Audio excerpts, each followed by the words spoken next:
Packet কত করে? 20 টাকা গো কেজি। 20 টাকা কেজি? হ্যাঁ। দাও আমাকে একটা বিস্কুট কত করে? বিস্কুট এটা 20 টাকা গো। 20 টাকা? হ্যাঁ। দাও। দাও 20 টাকা দাও। এই নাও। একই তুমি আমার নুন দিলে কেন? নুন 20 টাকা? হ্যাঁ। বিস্কুট 20 টাকা? আমি তাই তোমার নুন দিয়ে বিস্কুট দিয়ে গেলাম। আরে আমি একটা দোকান খুলেছি, তোমার কাছে নুন নেবো দেখে না। দাও আমার বিস্কুট দাও। দাও দাও দাও বিস্কুট। 20 টাকা তো শুনবাদ। আর তোমার তোমার আশা করে মালই বিক্রি করবো না তোমার কাছে। কি শেষরা মানুষ রে।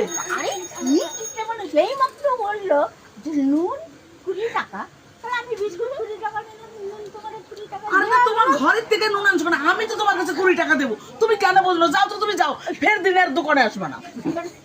আমি তো আসবই দোকানে, আমি আসবই, মাল নেবই। তুমি উল্টা পাল্টা বলো।